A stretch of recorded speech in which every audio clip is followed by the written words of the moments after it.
প্রকাশিত বাক্যতে কাদের উদ্দেশ্যে 7 বার ধন্য শব্দটি ব্যবহার করা হচ্ছে।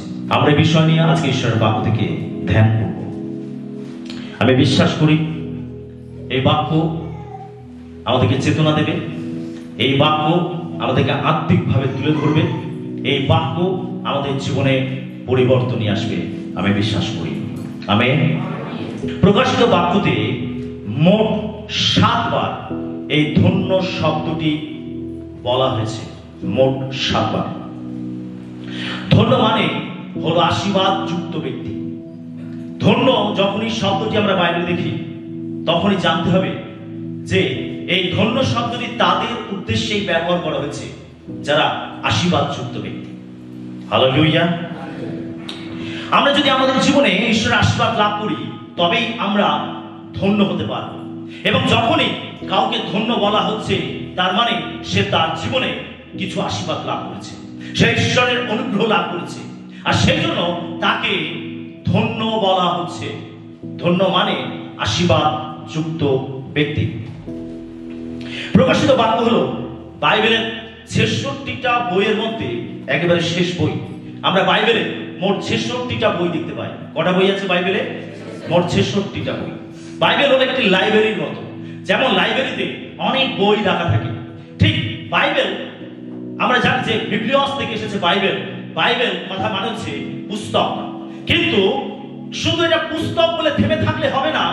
এই পুস্তকের মধ্যে মোট 66টা বই আছে। বলা যেতে পারে বাইবেল হলো একটি লাইব্রেরি যেখানে 66টা বই রাখা রয়েছে। আপনার যখন ইচ্ছা আপনি এই লাইব্রেরিতে প্রবেশ করতে পারেন এবং যখন ইচ্ছা আপনি সেখান থেকে একটি বই বের করে আপনি পাঠ করতে পারেন। আপনি জেনে রাখুন এই 66টি বই এই লাইব্রেরির মধ্যে যে রাখা রয়েছে প্রত্যেকটি বই আমাদের জীবনে আশীর্বাদ নিয়ে আসতে পারে, প্রত্যেকটি বই আমাদেরকে ধন্য করতে পারে, প্রত্যেকটি বই আমাদের জীবনকে পরিবর্তন করতে পারে। সেই জন্য এটা একটা আশীর্বাদের ভান্ডার হলো বাইবেল। হালেলুয়া। মোট 66টি বই এই বাইবেলের মধ্যে আছে। এর যে শেষ বই সেটা হচ্ছে প্রকাশিত বাক্য। আর এই প্রকাশিত বাক্যতে আমরা এই 7 বার ধন্য শব্দটি পাই। এখন আসুন আমরা দেখি কাদের উদ্দেশ্যে এই ধন্য শব্দটি ব্যবহার করা হয়েছে। 1 নম্বর আমরা দেখব প্রকাশিত বাক্য তার 1-এর 3 পদ আমরা পাঠ করি। ধন্য যে এই ভাববাণীর বাক্য সকল পাঠ করে ও যাহারা শ্রবণ করে এবং ইহাতে লিখিত কথা সকল পালন করে, কেননা কাল সন্নিকট। আমরা এখানে দেখতে পাই এই একটি জায়গাতে যেখানে 3টি বিষয়ের উপরে ধন্য শব্দটি ব্যবহার করা হয়েছে।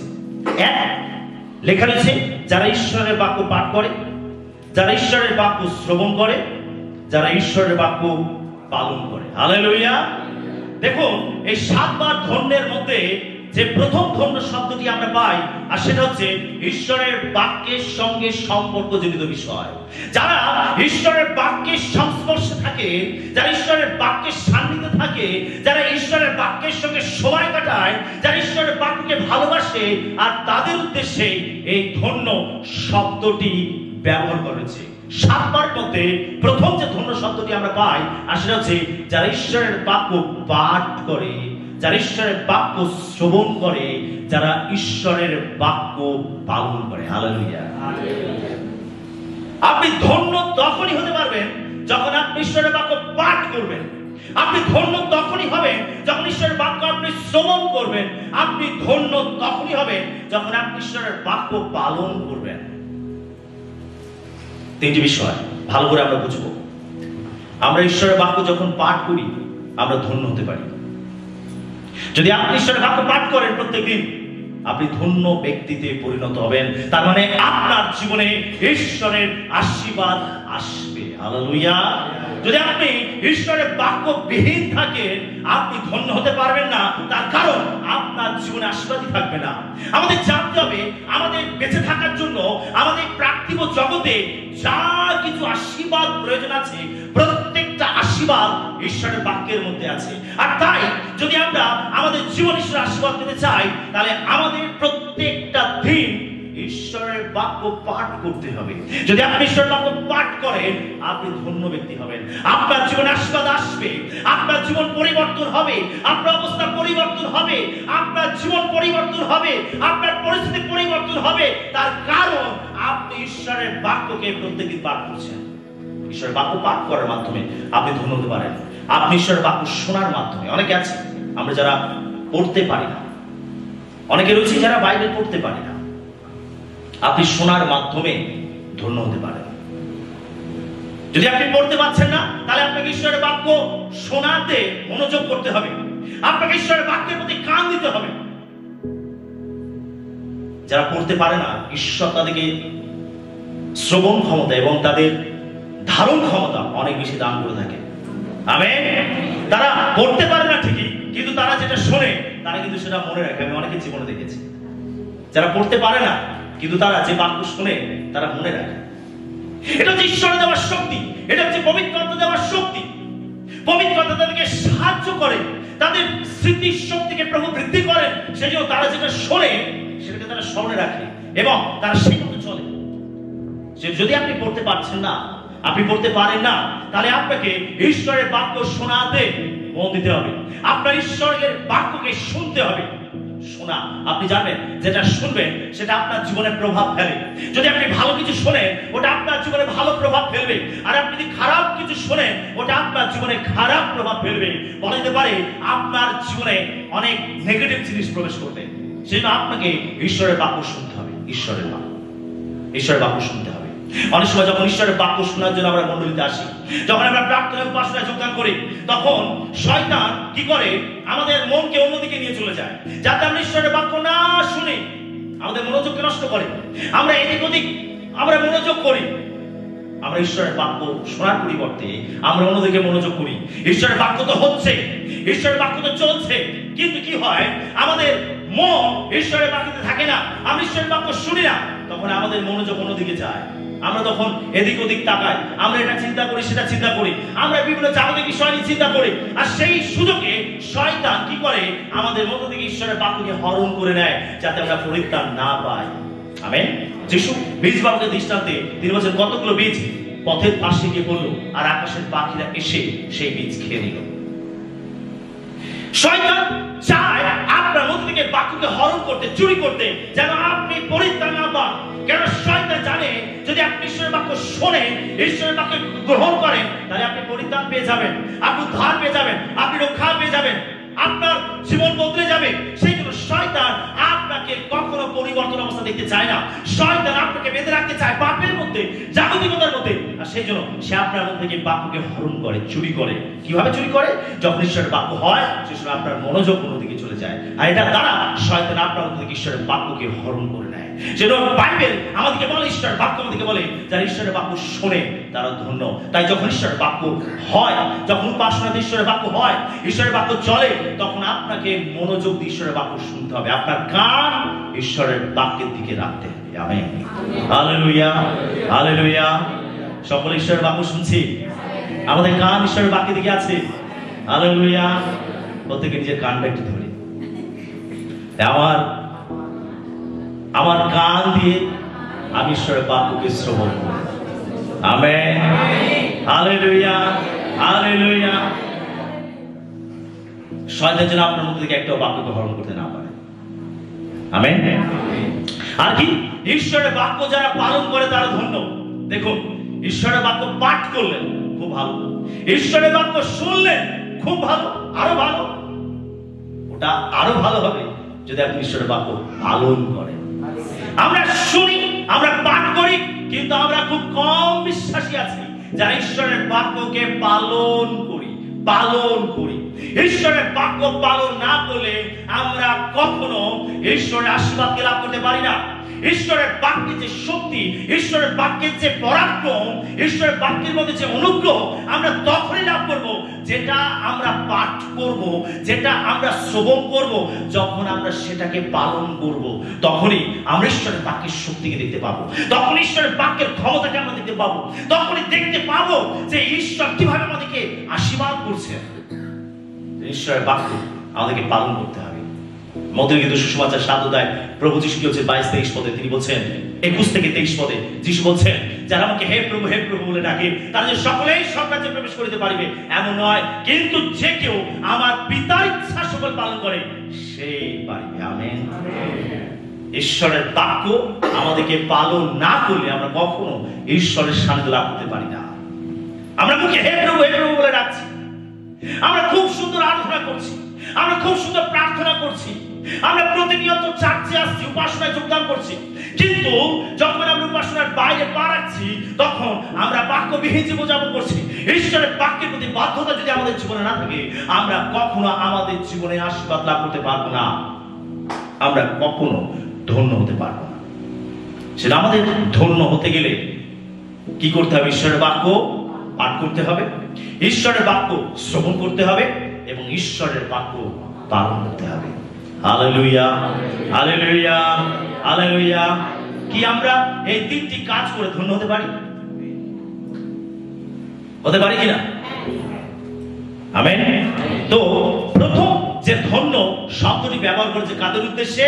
যারা ঈশ্বরের বাক্য পাঠ করবে তাদের উদ্দেশ্যে, যারা ঈশ্বরের বাক্য শ্রবণ করবে তাদের উদ্দেশ্যে এবং যারা ঈশ্বরের বাক্য পালন করবে তাদের উদ্দেশ্যে ধন্য শব্দটি ব্যবহার করা হয়েছে। আমি বিশ্বাস করি আপনি ধন্য ব্যক্তিতে পরিণত হবেন। আমেন। 2 নম্বর পদ আমরা দেখব যেখানে ধন্য শব্দটি ব্যবহার করেছে, প্রকাশিত বাক্য তার 14 অধ্যায় 13 পদ। পরে আমি স্বর্গ হইতে এই বাণী শুনিলাম, তুমি লিখো, ধন্য সেই মৃতেরা যারা এখনো অবধি প্রভুতে মরে। হ্যাঁ, আত্মা কহিতেছেন তাহারা আপন আপন শ্রম হইতে বিশ্রাম পাইবে, কারণ তাহাদের কার্য সকল তাহাদের সঙ্গে সঙ্গে চলে। হালেলুয়া। এখানে আমরা দেখতে পাই ধন্য যে শব্দটি ব্যবহার করেছে কাদের উদ্দেশ্যে? যারা প্রভুতে মরে। কি বলছে? যারা প্রভুতে মরে তারা ধন্য। প্রভুতে মরে। এখানে লেখা আছে, বলছে স্বর্গ হইতে আমি এই বাণী শুনলাম। কে বলছে? যোহন বলছে। বলছে তুমি লিখো, ধন্য সেই মৃতেরা যাহারা এখন অবধি প্রভুতে মরে। বিশ্বাসী, যারা প্রভুতে মারা যায় তারা ধন্য। প্রভুতে প্রভুতে যারা মারা যায় তারা ধন্য। আমাদের আগে যারা প্রভুতে মারা গেছে, আমরা এখন জীবিত আছি, আমরা এখন জীবিত আছি, এটা ঈশ্বরের বড় অনুগ্রহ যে আমরা বেঁচে আছি। আমাদের জীবনে অনেক সমস্যা সংকট রয়েছে, অনেক বড় চ্যালেঞ্জ রয়েছে, কিন্তু সেগুলো আমাদেরকে মেরে ফেলতে পারেনি। এটা হচ্ছে ঈশ্বরের অনুগ্রহ যে আমরা বেঁচে আছি। হ্যাঁ, সমস্যা আছে, সংকট আছে, অনেক পরীক্ষা আছে, অনেক চ্যালেঞ্জ আছে, তার সত্ত্বেও আমরা বেঁচে আছি, আর এটা ঈশ্বরের অনেক বড় অনুগ্রহ। কিন্তু যারা আমাদের আগে এই জগৎ ছেড়ে চলে গেছে, যদি তারা প্রভুতে মারা গেছে তারা ধন্য। আমেন। আমাকে আপনাকে যদি আমরা বাঁচি তো প্রভুর জন্য যেন বাঁচতে পারি, আর আমি যদি মরি তো যেন প্রভুতে মরি। আমেন। বিশ্বাসী, প্রভুতে মরা এটা কিন্তু অনেক বড় চ্যালেঞ্জের বিষয়। প্রভুতে মরা চ্যালেঞ্জের বিষয়। প্রভুতে মরা বলতে ঠিক কি বোঝায়? প্রভুতে মরা বলতে বোঝায় যে প্রভুর জন্য জীবন যাপন করতে করতে এই জগৎ ছেড়ে চলে গেছে। আমাদের পূর্বে যারা প্রভুতে মারা গেছে, যারা প্রভুর জন্য জীবন যাপন করেছে, যারা প্রভুর সেবা করেছেন, যারা প্রভুতে বিশ্বাস থেকেছেন, যারা প্রভুর বাক্য মতো জীবন যাপন করেছেন, আর এইভাবে চলতে চলতে একদিন তারা এই জগৎ ছেড়ে চলে গেছে, তাদেরকেই বলা হচ্ছে প্রভুতে মারা যাওয়া। আমরা কি প্রভুতে মারা যাব নাকি জগতের মধ্যে মারা যাব? কি মনে হয় আপনার জীবনে? এই চ্যালেঞ্জ থাকতে হবে, যদি আমি বাঁচি তো প্রভুর জন্য, আর যদি মরি তো আমি প্রভুর জন্য মরবো। Amen, hallelujah. আমাদের প্রত্যেককে মরতে হবে প্রভুর জন্য। প্রভুতে যেন আমরা মারা যাই, যেন বিশ্বস্ত ভাবে চলতে চলতে, প্রভুর বাক্য মতো জীবন যাপন করতে করতে, প্রভুর সেবা করতে করতে যেন এই জগৎ থেকে আমরা বিদায় নেই। যদি আমরা প্রভুতে মরি, বাইবেল বলছে তাহলে তারা ধন্য। আমেন। লেখা রয়েছে, হ্যাঁ, আত্মা কহিতেছেন তাহারা আপন আপন শ্রম হইতে বিশ্রাম পাইবে, কারণ তাহাদের কার্য সকল তাহাদের সঙ্গে সঙ্গে চলে। আপনি যখন প্রভুর জন্য মারা যাবেন, প্রভুতে জীবন যাপন করতে করতে করবেন, আপনি জানবেন আপনি প্রভুর জন্য যে কাজগুলো করবেন সেই কাজগুলো আপনার সঙ্গে সঙ্গে যাবে। আপনি যে টাকা উপার্জন করবেন, ধন সম্পদ উপার্জন করবেন, ওটা আপনার সঙ্গে যাবে না, আপনার সঙ্গে যাবে যেটা আপনি প্রভুর জন্য করবেন। এখানে লেখা রয়েছে যে তাহাদের, কারণ তাহাদের কার্য সকল তাহাদের সঙ্গে সঙ্গে চলে। যারা প্রভুর জন্য জীবনযাপন করবে, যারা প্রভুর সেবা করবে, যারা প্রভুর জন্য জীবনযাপন করতে করতে, প্রভুর সেবা করতে করতে এই জগৎ ছেড়ে চলে যাবে, তারা যে কাজগুলো করবে সেই কাজ তাদের সঙ্গে সঙ্গে যাবে। আমেন। কারণ তার জন্য প্রভু তাদেরকে পুরস্কৃত করবে। তারা যা কিছু কাজ করবে প্রত্যেকটা কাজের বিবরণ প্রভুর কাছে রয়েছে। আর প্রভু সেই দিন যারা প্রভুতে মারা যাবে, সেই বিচারের দিনে প্রভু তাদেরকে পুরস্কৃত করবেন তাদের প্রত্যেকটা কাজের জন্য। সেই জন্য আমাকে আপনাকে প্রভুর সেবা করতে করতে জগৎ ছাড়তে হবে, প্রভুর বাধ্যতায় চলতে চলতে জগৎ ছাড়তে হবে। আমাদের জানতে হবে, যদি আমি বাঁচি তো প্রভুর জন্য, আর যদি আমি মরি তো প্রভুর জন্য মরব। Amen, hallelujah. সেজন্য বাইবেল বলছে ধন্য সেই মৃতেরা যারা প্রভুতে মরে, প্রভুতে মরে। আমাদের আগে যারা প্রভু সেবা করতে করতে জগৎ ছেড়ে চলে গেছেন তাদের উদ্দেশ্যে বলা হয়েছে ধন্য, যারা আমরাও ধন্য হতে পারি। কি পারবো তো? পারবো তো? Hallelujah, hallelujah. যদি আমরা মরি তো প্রভুর জন্য মরব। আমেন। প্রভু সেবা করতে করতে মরব, প্রভুর কাজ করতে করতে মরব, আমরা ধন্য হতে পারব। ঈশ্বরের বাক্য তাদেরকে ধন্য বলেছে। আমরা যেন মাঝপথে হারিয়ে না যাই, মাঝপথে যেন প্রভুকে পরিত্যাগ করে না চলে যায়, আমি যেন পুরাতন জীবনে ফিরে না যাই, আমরা যেখান থেকে এসেছি যেন সেই পুরাতন জীবনে আর ফিরে না যাই, যেন আমরা প্রভুর সেবা করতে করতে এই জগৎ ছেড়ে যেন প্রভুর কাছে চলে যাই। আমেন। তাহলে আমরা ধন্য হতে পারবো। 3 নম্বর, প্রকাশিত বাক্য তার 16-15 পদ আমরা পাঠ করব। দেখো আমি চোরের ন্যায় আসিতেছি, ধন্য সেই ব্যক্তি যে জাগিয়া থাকে এবং আপন বস্ত্র রক্ষা করে, যেন সে উলঙ্গ হইয়া না বেড়ায় এবং লোকে তাহার অপমান না দেখে। এখানে লেখা রয়েছে ধন্য সে যে জেগে থাকে। আমেন। এখানে কাকে ধন্য বলা হচ্ছে? ধন্য সে যে জাগিয়া থাকে। এখানে জেগে থাকা অর্থে ঠিক একজন প্রহরীর মতো। যে প্রহরীকে পাহারা দিতে হয় তাকে জেগে থাকতে হয়, কেননা তার যে মনিব, তার যে মালিক, তার যে কর্তৃপক্ষ তাকে যে দায়িত্ব দিয়েছে, তাকে পাহারা দেওয়ার জন্য তাকে যে দায়িত্ব দিয়েছে, কোন প্রপার্টি হতে পারে, কোন অফিস কাছারি হতে পারে, কোন প্রজেক্ট হতে পারে, তাকে পাহারা দেওয়ার জন্য তাকে সেখানে রাখা হয়েছে, তাকে নিয়োগ করা হয়েছে। যদি সে পাহারা না দিয়ে যদি সে সেখানে ঘুমোয়, বা সে যদি তার নিজের কাজে ব্যস্ত থাকে, যদি তার যে দায়িত্ব পাহারা দেওয়া সেই কাজ থেকে অবহেলা করে সে যদি অন্য কিছু করে, আর যদি সেই প্রপার্টি বা সেই প্রজেক্টের কোনো ক্ষতি হয়, কোনো চোর দস্যু এসে যদি কোনো লুট করে, কোনো ক্ষতি করে, কোনো ডাকাতি করে, কোনো ছিনতাই করে, কোনো রকম ধ্বংস করে, তাহলে তার জন্য এই পাহারাদারকে তার কর্তৃপক্ষের কাছে জবাবদিহি করতে হবে। এখানে সেই অর্থে বলেছে যে জাগিয়ে থাকে সে ধন্য। প্রিয় বিশ্বাসী, আপনি একজন আত্মিক মানুষ হিসাবে, আপনি একজন প্রভুর সন্তান হিসাবে আপনাকে জানতে হবে যে প্রভু আপনার জীবনে যেটা আশা করেন যে আপনি জেগে থাকবেন, যেন ঈশ্বর আপনার মধ্যে যে গচ্ছিত ধন রেখেছেন যেন শয়তান সেটাকে হরণ করতে না পারে, সেটাকে চুরি করতে না পারে। ঈশ্বর আপনার মধ্যে যেটা গচ্ছিত রেখেছে সেটা হচ্ছে তার পবিত্র আত্মা। ঈশ্বর আপনার কাছে যেটা গচ্ছিত রেখেছেন সেটা হচ্ছে তার বাক্য। ঈশ্বর আপনার কাছে যেটা গচ্ছিত রেখেছেন সেটা পরিত্রাণ। ঈশ্বর আপনার কাছে যেটা গচ্ছিত রেখেছেন সেটা হচ্ছে অনন্ত জীবন, যেন শয়তান কোনোভাবে আপনার মধ্যে থেকে সেটাকে চুরি করতে না পারে। সেই জন্য এখানে বাইবেল বলছে তারা ধন্য যারা জাগিয়া থাকে। আপনি কি জেগে আছেন? আপনি কি জেগে আছেন? আপনার আত্মিক জীবনে আপনি কি জেগে আছেন? Hallelujah, hallelujah. প্রভু যিশু যখন গেতসেমানি বাগানে প্রার্থনা করছিলেন, তখন তিনি শিষ্যদেরকে একটি জায়গাতে রেখে তিনি একটা ঢিল ছড়া দূরত্বে গিয়ে তিনি একাকী প্রার্থনা করছিলেন। তিনি যখন প্রার্থনা সেরে ফিরে আসলেন, তিনি দেখছেন তার শিষ্যরা ঘুমিয়ে পড়েছে। যিশু বলছেন, তোমরা উঠো, জেগে থাকো, যেন পরীক্ষায় না পড়ো। ওঠো, জেগে থাকো, যেন পরীক্ষায় না পড়ো। তার শিষ্যরা ঘুমিয়ে পড়েছিল, তারা প্রার্থনা না করে ঘুমিয়ে পড়েছিল। যিশু চাইছিলেন যে শিশু এই সময় প্রার্থনা করুক। যিশু চাইছিলেন যে তারা প্রার্থনা করে যিশুকে একটি শক্তিযুক্ত করুক, কিন্তু তারা তা না করে তারা ঘুমিয়ে পড়েছিল। আজ প্রিয় বিশ্বাসী, আমরা যারা খ্রিস্টের অনুসারী, আমরা যিশুকে বিশ্বাস করেছি, আমরা যিশুকে গ্রহণ করেছি, আমরা বিশ্বাসী হয়েছি, আমরা ঈশ্বরের সন্তান সন্ততি হয়েছি। ঈশ্বর আমাদেরকে জীবনে দেখতে চান যেন আমরা আত্মিক জীবনে আমরা যেন ঘুমিয়ে না পড়ি, আমরা যেন অলস না হই, আমরা যেন দুর্বল না করি, যেন আমরা জেগে থাকি। যদি আপনি জেগে থাকেন তাহলে শয়তান শত্রু আপনাকে দেখে ভয় পাবে।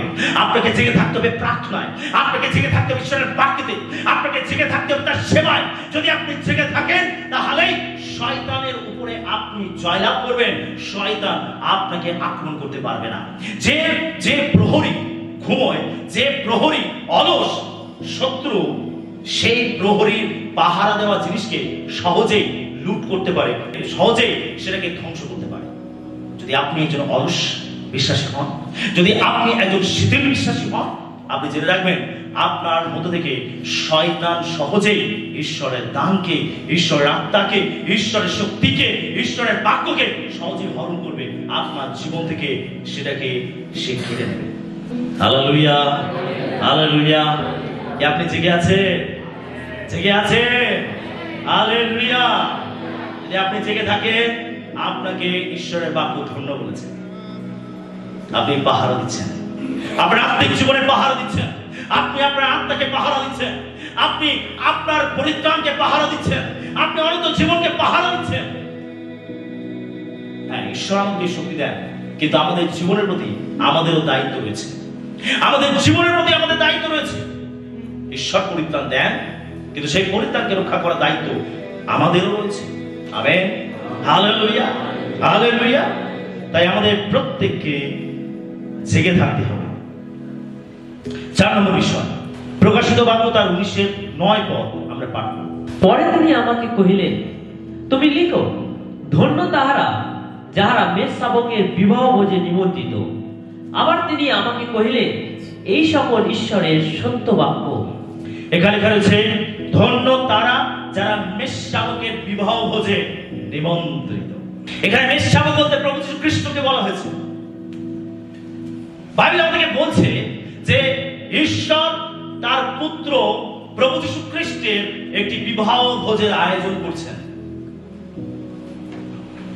আর এই বিবাহ ভোজে তিনি আমাদেরকে নিমন্ত্রণ করেছেন। হালেলুয়া। কতজন যাচ্ছেন এই বিবাহ ভোজে? কতজন যাচ্ছেন? সবাই? হালেলুয়া। সকলে যাচ্ছি তো? এখানে বাইবেল বলছে যে ধন্য তারা যারা মেষ শাবকের বিবাহ ভোজে নিমন্ত্রিত। ঈশ্বর তার পুত্র যীশু খ্রিস্টের অর্থাৎ সেই মেষ শাবকের বিবাহ ভোজের আয়োজন করেছেন। আর এই বিবাহ ভোজে ঈশ্বর পৃথিবীর প্রত্যেকটি মানুষকে নিমন্ত্রণ করেছেন, কাউকে বাদ দেন। যে কেউ চায় সে এই ভোজে অংশগ্রহণ করুক। তার মানে খ্রিস্টের কি বিবাহ হবে? জাগতিক বিবাহ হবে না। এখানে একটা রূপক অর্থে এই ঘটনাটাকে, বিবাহ যে অনুষ্ঠানটাকে, সেটাকে তুলনা করা হয়েছে। এখানে বিবাহ বলতে, মেষ শাবকের বিবাহ বলতে, তিনি তার ভার্যা স্বরূপ যে মণ্ডলী, সেই মণ্ডলীকে তিনি গ্রহণ করতে চলেছেন। একজন স্বামী স্ত্রীর যে রিলেশন, স্বামী স্ত্রীর যে সম্পর্ক, মধুর, স্পর্শকাতর, শক্তিশালী, বিশ্বাসের, সেই সম্পর্ককে বোঝাতে এই বিবাহ শব্দটি ব্যবহার করা হচ্ছে। একজন স্বামী স্ত্রী যেভাবে থাকে, স্বামী স্ত্রীর মধ্যে যে সম্পর্ক, তাদের মধ্যে যে সহভাগিতা, এই সম্পর্কের দৃঢ়তাকে বোঝাতে এই বিবাহ শব্দটিকে ব্যবহার করা হয়েছে। অর্থাৎ খ্রিস্টের সঙ্গে মণ্ডলীর সম্পর্ক অটুট, খ্রিস্টের সঙ্গে মণ্ডলীর সম্পর্ক অটুট, সহভাগিতা অটুট, তার সঙ্গে তার ভালোবাসা অটুট। তিনি তার রক্ত দিয়ে এই মণ্ডলীকে কিনেছেন, তার ভার্যারূপ মণ্ডলীকে তিনি কিনেছেন, তার জন্য তিনি প্রাণ দিয়েছেন, রক্ত ঝরিয়েছেন, সেই জন্য তিনি তার মণ্ডলীকে ভালোবাসেন।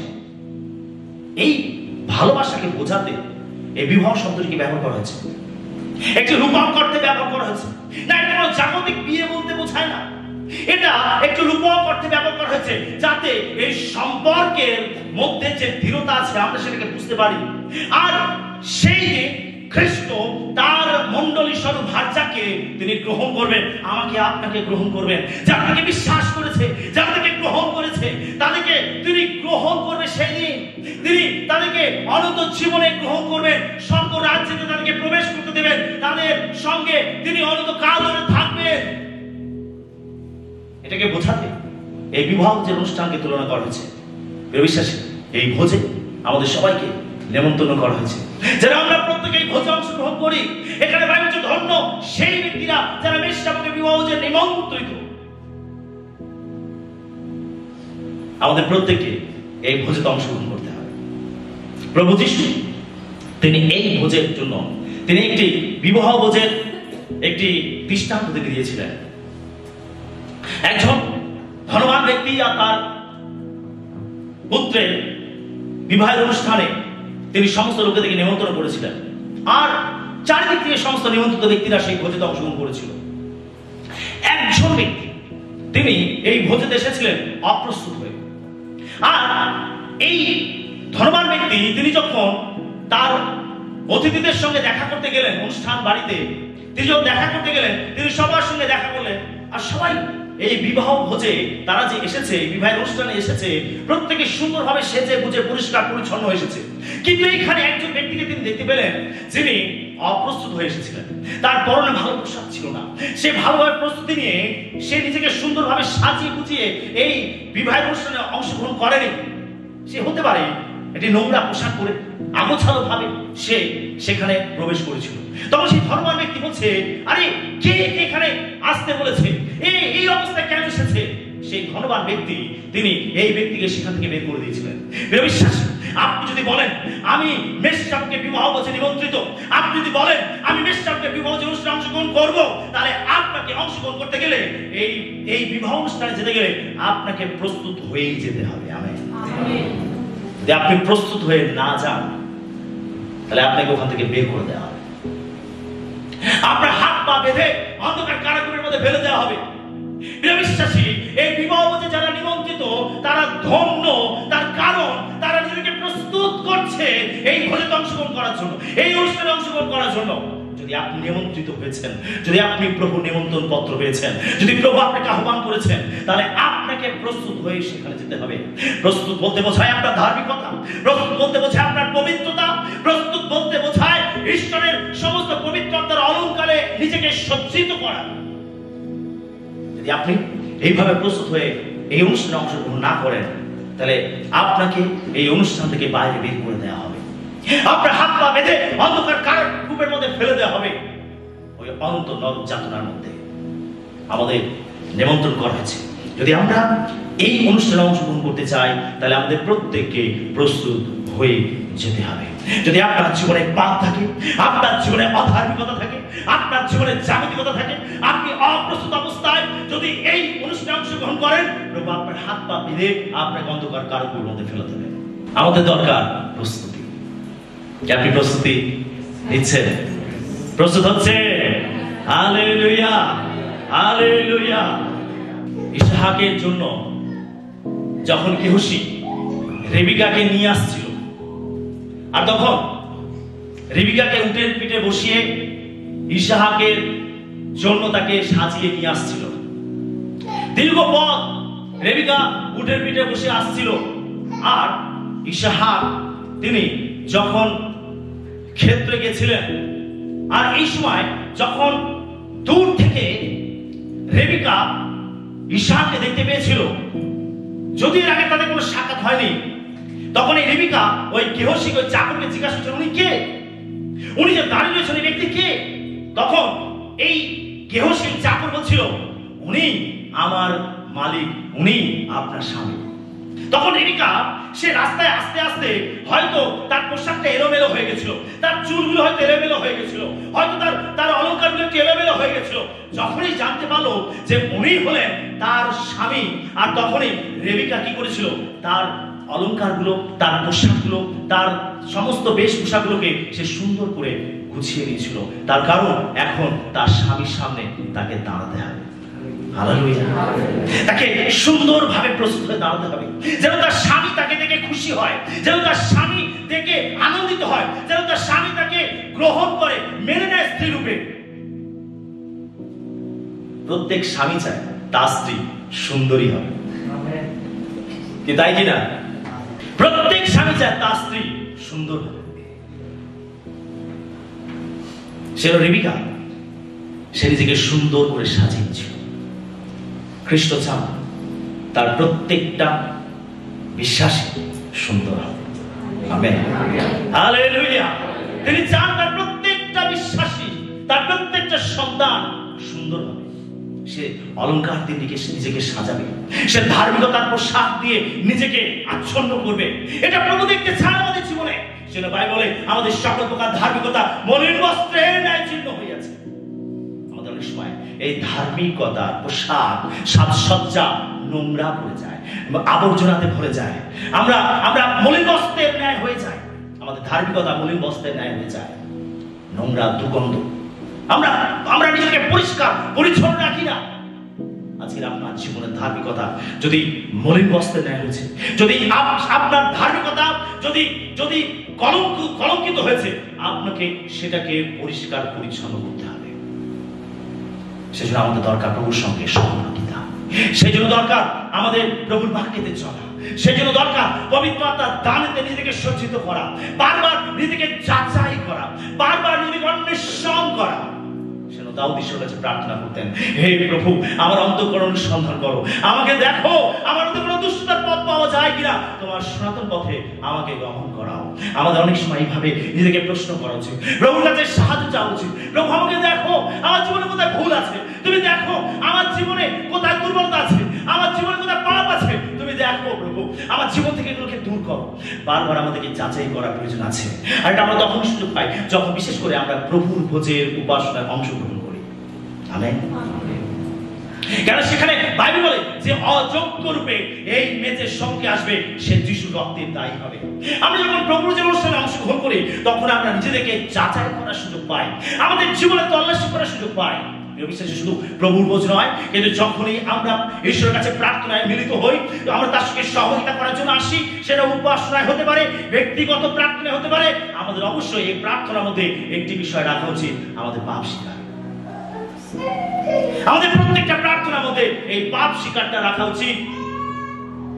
আমরা ঈশ্বরের কাছে আসবো, ধন্যবাদ দেব, প্রশংসা দেব, কৃতজ্ঞতা জ্ঞাপন করব, আমাদের বিনতি তুলে ধরবো, আমাদের সকল প্রার্থনা তার কাছে তুলে ধরবো, কিন্তু তার মধ্যে পাপ স্বীকার বিষয়টাকে রাখা উচিত। যদি আমরা তার বিরুদ্ধে কোনো পাপ করি, আমাদের প্রভুর কাছে তার স্বীকার করা উচিত। কেন পাপ আমাদের জীবনে ঈশ্বর থেকে আমাদেরকে পৃথক করে দেয়, পাপ ঈশ্বর এবং আমাদের মাঝখানে প্রাচীর তৈরি করে, পাপ আমাদের ঈশ্বরের উপস্থিতির মধ্যে প্রবেশ করতে বাধা দান করে, পাপ আমাদের জীবনের পাপ। যদি আমরা এই বিবাহ যে অনুষ্ঠানে অংশগ্রহণ করতে চাই, তাহলে আমাদের প্রস্তুত হয়ে সেখানে যেতে হবে। যদি আপনি অপ্রস্তুত হয়ে যান, জানবেন প্রভু আপনাকে ধিক্কার জানাবেন, সবার সামনে আপনাকে তিরস্কার করবেন, বিদ্রুপ করবেন। আমরা যথেষ্ট সময় পাচ্ছি, আমরা যতদিন বেঁচে আছি আমাদের কাছে সময় আছে। যদি আপনি সুযোগ সময়কে অবহেলা করেন, এই সময়কে অবজ্ঞা করেন, আপনি সময়কে অবহেলায় কাটান, আপনি জেনে রাখুন আপনি নিজেকে প্রস্তুত করতে পারবেন না, নিজেকে সাজাতে পারবেন না, এই বিবাহ অনুষ্ঠানের জন্য নিজেকে যোগ্য করে তৈরি করতে পারবেন না। বাইবেল হচ্ছে ধন্য তারা যারা বিবাহ ভোজে নিমন্ত্রিত। Hallelujah, hallelujah. তো আমরা প্রত্যেকে মেষশাবকের বিবাহ ভোজে নিমন্ত্রিত আছি, আমাদের সেই ভোজে অংশগ্রহণ করতে হবে। দেখুন, বিয়ে বাড়ি মানে সাজাগোজার ব্যাপার। বিশেষ করে তো মহিলাদেরকে বলতে হবে না, মেয়েরা এমনিতে সাজতে খুব পছন্দ করে। আর যদি তারা একটা সুযোগ পেয়ে যায় কোন বিবাহ অনুষ্ঠানে যেতে হবে, তো তাদের কি আর ধরে কি? হ্যাঁ, অবশ্যই বিবাহ যে যেতে গেলে, বিবাহ অনুষ্ঠানে যেতে গেলে অবশ্যই সেজে গুজে যেতে হবে। সেজে গুজে যাওয়া মানে সেই বিবাহ বাড়ির সৌন্দর্যকে আরো বাড়িয়ে দেবে। Amen, hallelujah. তো আমরা যদি মেষশাবকের বিবাহ যে নিমন্ত্রিত, যদি আমরা সেখানে যাচ্ছি, তো আমাদেরকে প্রস্তুত হতে হবে, শুধু মহিলারা, ছেলেরা, প্রত্যেকে। আমেন। 5 নম্বর বিষয়, প্রকাশিত বাক্য তার 20:6 পদ আমরা দেখব। যে কেহ এই প্রথম পুনরুত্থানে অংশী হয় সে ধন্য ও পবিত্র, তাহাদের উপরে দ্বিতীয় মৃত্যুর কোনো কর্তৃত্ব নাই, কিন্তু তাহারা ঈশ্বরের ও খ্রিস্টের যাজক হইবে এবং সেই সহস্র বৎসর তাহার সঙ্গে রাজত্ব করিবে। বাইবেল বলছে যে কেউ প্রথম পুনরুত্থানের অংশী হয় সে ধন্য।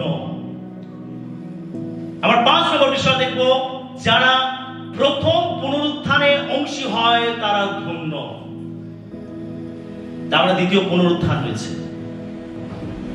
যিশু মৃত্যুকে জয় করে বেঁচে উঠেছিলেন, তিনি পুনরুত্থিত হয়েছিলেন, তাই আমরা তাকে বলি তিনি পুনরুত্থিত যিশু।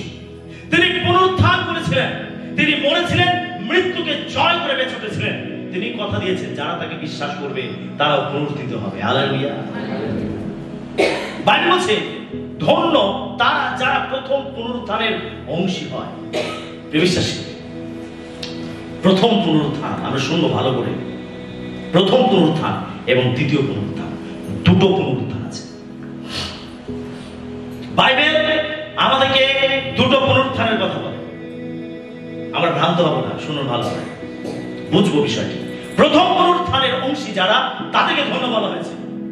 তার মানে দ্বিতীয় পুনরুত্থান আছে।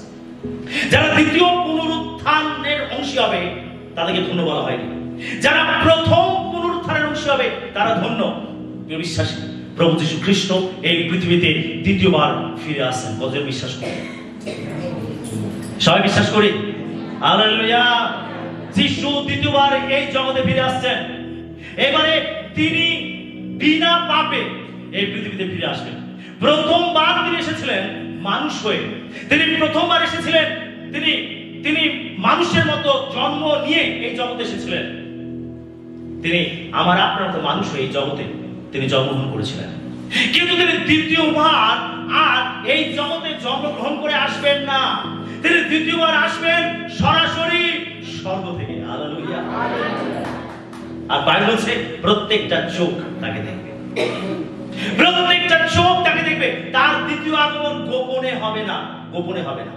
সেটা যিশু বলছেন, যদি কেউ বলে খ্রিস্ট প্রান্তরে তাহলে তোমরা সেখানে যেও না, যদি বলে খ্রিস্ট পর্বতে তাহলে তোমরা সেখানে যেও না। তারপরে খ্রিস্টের দ্বিতীয় আগমন গোপনে হবে না, খ্রিস্টের দ্বিতীয় আগমন সরাসরি হবে, প্রত্যেকটা চোখ তাকে দেখবে। হালেলুয়া। বাইবেল বলছে আকাশ হু হু শব্দ করে খুলে যাবে, আর মনুষ্য পুত্র তিনি মেঘের রথে দূতদের সাথে তিনি তুরি বাজাতে বাজাতে এই জগতে নেমে আসবে এবং প্রত্যেকটা মানুষ তা দেখবে। যিশু আসছে। Hallelujah, hallelujah. যখন যিশু আসবেন, শুনুন ভালো করে, যখন যিশু আসবেন যারা খ্রিস্টেতে মারা যাবে, কেন তাদেরকে ধন্য বলা হয়েছে? যারা খ্রিস্টেতে মারা যাবে তারা এই তুরির রব শুনবে, তারা যিশুর রব শুনবে, আর তারা তাদের আত্মা যেখানে থাকবে সেখান থেকে বেরিয়ে আসবে। হালেলুয়া। তাদের পুনরুত্থান হবে, তারা বেঁচে উঠবে, আবার তারা জীবিত হবে। হ্যাঁ, তারা যে পুনরুত্থিত হবে তারা রক্ত মাংসের দেহ ধারণ করবে না, তারা স্বর্গীয় দেহ ধারণ করবে। হালেলুয়া। রক্ত মাংসের দেহ আছে, আবার স্বর্গীয় দেহ আছে। তারা পুনরুত্থানে স্বর্গীয় দেহ ধারণ করবে। এই মহিমাজনক দেহ যিশু পুনরুত্থানের পরে এই মহিমার দেহ তিনি লাভ করেছিলেন। এই মহিমার দেহ এমন আমরা দেখতে পাই যে শিশুরা তারা ঘরে দরজা বন্ধ করে ঘরের মধ্যে আত্মগোপন করেছিল যখন যিশুকে বন্দী করা হয়েছিল। যিশু পুনরুত্থিত হলেন তখন যিশু সবকিছু ভেদ করে তাদের মাঝে প্রবেশ করলেন। এটা হচ্ছে মহিমান্বিত দেহ। যখন যিশু এই জগতে ফিরে আসবে তখন যারা খ্রিস্টেতে মারা যাবে, প্রভুতে মারা যাবে, যাদেরকে ধন্য বলা হয়েছে, তারা খ্রিস্টের রব শুনে, এই তুরিবাদ্য শুনে তাদের পুনরুত্থান হবে, তারা স্বর্গীয় দেহ ধারণ করবে। হালেলুয়া।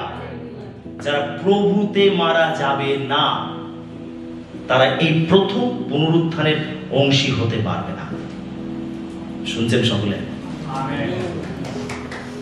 যারা প্রভুতে মারা যাবে তারা প্রথমে বেরিয়ে আসবে পাতাল থেকে, তারা প্রথমে বেরিয়ে আসবে, তাদের আত্মা যেখানে আছে সেখান থেকে বেরিয়ে আসবে, তারা তাদের প্রথম পুনরুত্থান হবে। এই প্রথম পুনরুত্থানে যারা অংশী হবে তাদেরকে ধন্য বলা হয়েছে, তার কারণ তারা খ্রিস্টের সঙ্গে সাক্ষাৎ করবে। যারা প্রভু বিহীন মারা যাবে, খ্রিস্টকে গ্রহণ না করে মারা যাবে, খ্রিস্ট বিহীন মারা যাবে, যারা সুসমাচারকে বিশ্বাস করবে না, যারা যিশুকে পরিত্যাগ করবে, যারা যিশুকে অবহেলা করবে, যারা যারা খ্রিস্ট বিহীন জীবনযাপন করে মারা যাবে, তারা এই প্রথম পুনরুত্থানের অংশী হতে পারবে না। অর্থাৎ এই প্রথম পুনরুত্থানের অংশী তারাই হবে যারা খ্রিস্টকে তাদের জীবনে গ্রহণ করেছিল, বিশ্বাস করেছিল, বাধ্যতায় জীবনযাপন করেছে, তার সেবা করেছে, আর এই অবস্থাতেই মারা গেছে, এই জগৎকে তারা পরিত্যাগ করেছে। তারাই এই প্রথম পুনরুত্থানের অংশীদার হবে। হালেলুয়া। দ্বিতীয় পুনরুত্থান কোনটা? শেষ বিচার। শেষ বিচার। এই শেষ বিচারে যেখানে যত আত্মা থাকবে প্রত্যেকে খ্রিস্টের বিচারাসনের সম্মুখে দাঁড়াতে হবে। যে 2 করিন্থীয় 5:10-11 মধ্যে লেখা রয়েছে, আমাদের সকলকে খ্রিস্টের বিচারাসনের সম্মুখে প্রত্যক্ষ হইতে হইবে। আমাদের সবাইকে, প্রত্যেকটা আত্মাকে, প্রত্যেকটা ব্যক্তিকে খ্রিস্টের বিচারাসনের সম্মুখে দাঁড়াতে হবে, জবাবদিহি করতে হবে। এটাকে বলা হচ্ছে দ্বিতীয় পুনরুত্থান। দ্বিতীয় পুনরুত্থান অর্থাৎ দ্বিতীয় পুনরুত্থানে কারা যাবে? কাদের দ্বিতীয় পুনরুত্থান হবে? যারা খ্রিস্টবিহীন জীবনযাপন করবে, খ্রিস্টবিহীন মারা যাবে। তারা পুনরুত্থিত তো হবে, কিন্তু তারা সরাসরি যাবে বিচারের সামনে, তাদের বিচার করা হবে এবং বিচারের পরে তাদের জীবন থাকবে শাস্তি। আর এটা হচ্ছে দ্বিতীয় পুনরুত্থান। সেজন্য বাইবেল বলছে ধন্য সেই মৃতেরা যারা প্রভুতে মরে। সেজন্য বাইবেল বলছে ধন্য তারা যারা প্রথম পুনরুত্থানের অংশী হয়। কি আমরা প্রথম পুনরুত্থানের অংশী হতে পারবো তো? সত্যি সত্যি? ও হালেলুয়া। প্রভু যেন জোরে করতালি দেয়।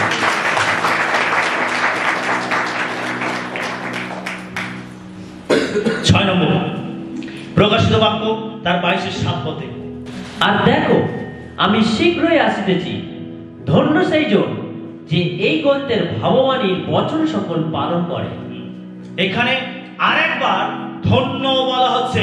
যে 7 বার ধন্য শব্দটি ব্যবহার করা হয়েছে প্রকাশিত বাক্যে, আমরা আরেকবার ধন্য শব্দটি তাদের উদ্দেশ্যে পাচ্ছি। এখানে লেখা রয়েছে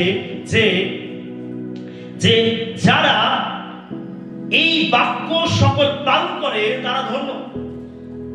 বিশ্বাসী, এই 66টা বই বাইবেল ঈশ্বরের বাক্য, এই ভাববাণী যা কিছু এখানে লেখা আছে, যারা এটাকে পালন করে এখানে তাদেরকে ধন্য বলা হয়েছে।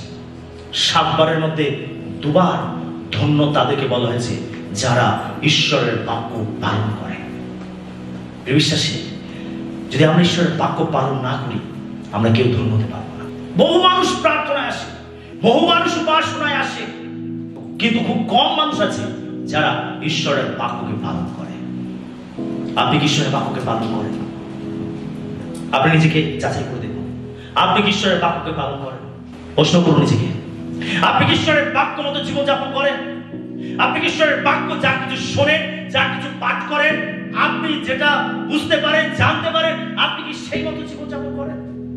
নিজেকে প্রশ্ন করুন, যাচাই করুন। যদি আপনি সত্যি ঈশ্বরের বাক্য পালন করেন আপনি ধন্য, আপনি ধন্য। যদি আপনার জীবনে প্রেম না থাকে, যদি আপনার জীবনে ক্ষমা না থাকে, যদি আপনার জীবনে ঈশ্বরের প্রতি বাধ্যতা না থাকে, তাহলে আপনার এই বিশ্বাসী জীবন বৃথা। ঠিক আপনাকে, যদি আপনি ঈশ্বরের বাক্যকে পালন না করেন, আপনি ধন্য তখনই হবেন যখন আপনি ঈশ্বরের বাক্যকে পালন করবেন।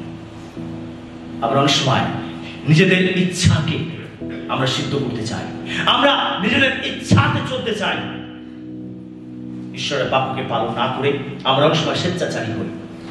ঈশ্বরের বাক্যকে পালন না করা মানে হচ্ছে বিদ্রোহ ঘোষণা করা, ঈশ্বরের প্রতি বিদ্রোহ ঘোষণা করা। ঈশ্বর চান আমরা যেন তার সম্মুখে নত নম্র থাকি, তার বাক্য পালন করার মাধ্যমে আমরা যেন তার সম্মুখে নত এবং নম্র থাকি। ঈশ্বর আমাদের জীবনে এটা দেখতে চান, যেন আমরা বাক্য পালন করি, বাধ্যতায় জীবনযাপন করি। হালেলুয়া। যদি আমরা ধন্য হতে চাই, তাহলে আমাদের অবশ্যই ঈশ্বরের বাক্যকে পালন করতে হবে।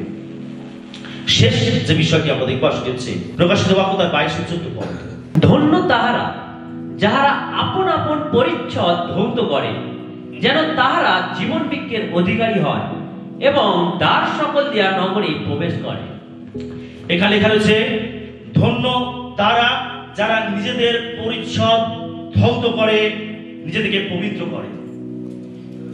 ধন্য তারা যারা নিজেদের পরিচ্ছদ ধৌত করে, তারা ধন্য। এখানে পরিচ্ছদ ধৌত করার অর্থ আপনার পাপ থেকে শুচি হওয়া, আপনার পুরাতন জীবনকে পরিত্যাগ করা, আপনার জীবনের পুরাতন আদমকে কুশারোপিত করা, আপনার নিজের ইচ্ছাকে মেরে ফেলা, আপনার মানসিক অভিলাষগুলোকে ত্যাগ করা। এখানে ধৌত করার অর্থ যিশুর রক্ত দিয়ে নিজেকে ধৌত করা, শুচি করা। প্রভু যীশু খ্রিস্ট আমাকে আপনাকে তার পবিত্র রক্ত দিয়ে ধৌত করেছেন। তিনি আমাকে আপনাকে শুচি করার জন্য তার রক্তকে তিনি ঝরিয়েছেন। তার রক্ত হলো মূল্যবান, তার রক্ত হলো দামি, তার রক্ত হলো খাঁটি, তার রক্ত হলো শুচি এবং পবিত্র। যদি আমাদের প্রত্যেকে পাপ থেকে পরিত্রাণ পেতে হয়, যদি আমাদের পাপগুলোকে ধৌত করতে হয়, তাহলে আমাকে আপনাকে যিশুর রক্তের নিচে আসতে হবে। পৃথিবীর এমন কিছু নেই যেটা দ্বারা আপনি আপনার পাপকে ধুয়ে ফেলতে পারেন। ঈশ্বর বলছেন, তুমি যতই নিজেকে সোনা সাবান দিয়ে ধোও, তথাপি তোমার পাপ আমার সম্মুখে আছে। ঈশ্বর বলছে, তোমার পাপ যদি লাক্ষণে রাঙা হয়, আমি তার মেষলোমের ন্যায় শুভ্র করিব। হালেলুয়া। এটা তখনই সম্ভব যখন আমরা খ্রিস্টের রক্তের কাছে আসবো। ও মানুষ বিভিন্ন প্রক্রিয়া, বিভিন্ন পর্ব, বিভিন্ন আচার অনুষ্ঠান পালন করে। তারা ভাবে যে সেটার মাধ্যমে তাদের পাপ ধুয়ে ফেলা হবে। তারা ভাবে সেটা পালন করলে তারা পাপ থেকে পরিত্রাণ পেয়ে যাবে, তাদের সমস্ত পাপ মুছে ফেলা হবে। কিন্তু আদৌ তা হয় না। একমাত্র পাপ ধৌত হয় যিশুর রক্তের মাধ্যমে। আমেন। সেজন্য প্রথম যোহন তার 1:7 লেখা রয়েছে, যিশুর রক্ত আমাদিগকে সমস্ত পাপ হইতে শুচি করে। হালেলুয়া। মার্টিন লুথার তিনি যিনি খ্রিস্টীয় জগতে অনেক বড় একটা আলোড়ন এনেছিলেন। মার্টিন লুথার তিনি একজন ঈশ্বরের মনোনীত দাস ছিলেন। মার্টিন লুথার তিনি একবার তার ঘরেতে শুয়ে আছেন, আর শয়তান তার সামনে এসেছে। শয়তান তার সামনে এসে একটা মোটা কাগজের বান্ডিল তার হাতে তুলে দিল। আর মার্টিন লুথার তিনি সেই কাগজের বান্ডিলটা নিলেন।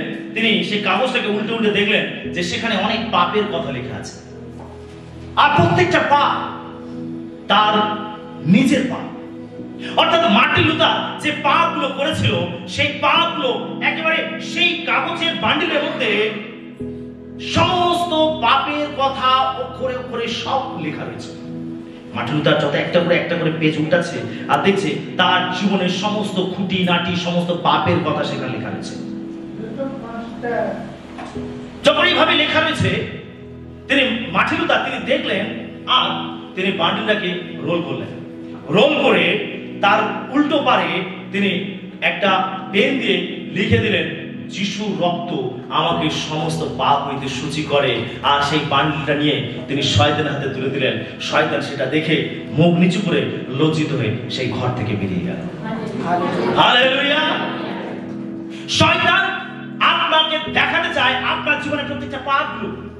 সে আপনাকে বারবার আপনার পাপগুলোকে স্মরণ করিয়ে আপনাকে, আপনার বিবেককে সে দোষারোপ করতে চায়। আপনাকে বোঝাতে চায় যে আপনি পাপী, আপনি পাপী, আপনি পাপী, আপনি পাপী। বিশ্বাসে আপনি জেনে রাখুন, আমাদের প্রত্যেকটা পাপ। হ্যাঁ, আমরা প্রত্যেকে পাপী। যখন শয়তান আমাদেরকে বলে তুমি পাপী, তখন হ্যাঁ আমরা তার সঙ্গে একমত হতে পারি, হ্যাঁ আমি পাপী। কিন্তু শয়তান, তুমি এটা জেনে রাখো, যিশুর রক্ত আমাকে সমস্ত পাপ থেকে শুচি করে। হালেলুয়া। আপনার জীবনের প্রত্যেকটা পাপ প্রভু যিশু তার রক্ত দিয়ে ধৌত করেছে। আর এখানে বলা হচ্ছে ধন্য তারা যাদের পরিচ্ছদ ধৌত করে। আজকে আপনি কি আপনার পরিচ্ছদ ধৌত করেছেন? আজকে কি আপনার প্রত্যেকটা পাপ যিশুর রক্তে তারা শুচি করেছেন? আপনি কি প্রত্যেকটা পাপ তার কাছে স্বীকার করেছেন? আপনার জীবনের খুঁটিনাটি পাপ, আপনার জীবনের সমস্ত গোপন পাপ আপনি কি প্রভুর কাছে স্বীকার করেছেন? যদি আপনি আপনার পাপকে স্বীকার না করেন, আপনি জেনে রাখুন যে আপনার পরিচ্ছদ নোংরা অবস্থা রয়েছে, আপনার পরিচ্ছদ এখনো ধৌত হয়নি। এখানে লেখা রয়েছে ধন্য তারা যারা আপন আপন পরিচ্ছদ ধৌত করে। আপনার পরিচ্ছদকে ধৌত করতে গেলে যিশু রক্তের কাছে আসতে হবে। একমাত্র আপনার পাপ ধৌত হয় যিশু রক্তের দ্বারা। আপনার অন্য কোনো কিছু দিয়ে আপনার এই কালিমাগুলোকে আপনি মুছে ফেলতে পারবেন না। একমাত্র যিশু রক্তের মধ্যে সেই ক্ষমতা আছে, যিশু রক্তের মধ্যে সেই শক্তি আছে, যা পারে আপনার প্রত্যেকটা পাপকে ধুয়ে দিতে, পরিষ্কার করে দিতে, পবিত্র করে দিতে, শুচি করে দিতে একমাত্র যিশু রক্তই পারে। তাই যদি আমরা আমাদের পাপগুলোকে ধৌত করতে চাই, যদি আমরা আমাদের পাপ থেকে পরিত্রাণ লাভ করতে চাই, আমরা পাপ থেকে ফিরে আসতে চাই, তাহলে আমাদের প্রত্যেককে যিশুর রক্তের নিচে আসতে হবে। তার রক্ত দিয়ে আমাদের হৃদয়কে ধৌত করতে হবে, আমাদের জীবনকে ধৌত করতে হবে। তবেই আমরা ধৌত হতে পারবো, শুচি হতে পারবো, তবেই আমরা ধন্য হতে পারবো। Hallelujah, hallelujah. তো এখানে ধন্য তাদেরকে বলা হয়েছে যারা নিজেদের পরিচ্ছদকে ধৌত করে। তো আমরা 7টি ধন্য শব্দ প্রকাশিত বাক্যে দেখতে পাই। 1 নম্বর আমরা দেখেছি ধন্য তারা যারা ঈশ্বরের বাক্য পাঠ করে, ঈশ্বরের বাক্য শ্রবণ করে এবং ঈশ্বরের বাক্য পালন করে। 2 নম্বর যারা প্রভুতে মরে তারা ধন্য। আর 3 নম্বর যারা জাগিয়া থাকে তারা ধন্য। 4 নম্বর যারা মেষশাবকের বিবাহ ভোজে নিমন্ত্রিত তারা ধন্য। 5 নম্বর যে প্রথম পুনরুত্থানের অংশী হয় সে ধন্য। 6 নম্বর যে ঈশ্বরের বাক্য পালন করে সে ধন্য। এবং 7 নম্বর যে আপন পরিচ্ছদ ধৌত করে সে ধন্য। হালেলুয়া। তো 7 বার ধন্য শব্দটি ব্যবহার করেছে প্রকাশিত বাক্যে। আমরা 7টি বিষয় দেখলাম কাদের উদ্দেশ্যে ধন্য শব্দটি ব্যবহার করা হচ্ছে। আজকে আমরা আমাদের জীবনে যাচাই করে দেখি যে সত্যি আমি ধন্য ব্যক্তি হতে পেরেছি কিনা, আমি কি আশীর্বাদযুক্ত ব্যক্তি হতে পেরেছি, আমি কি সত্যি ধন্য হতে পেরেছি। যদি এই 7টি বিষয় আমাদের জীবনে থাকে, অবশ্যই আমরা ঈশ্বরের বাক্য অনুযায়ী আমরা ধন্য হতে পারি, আমরা আশীর্বাদযুক্ত হতে পারি। ঈশ্বর আমাদের প্রত্যেকে সাহায্য করুন, আমরা যেন প্রত্যেকে তার দৃষ্টিতে তার বাক্য অনুযায়ী যেন ধন্য হতে পারি। আমেন। হালেলুয়া।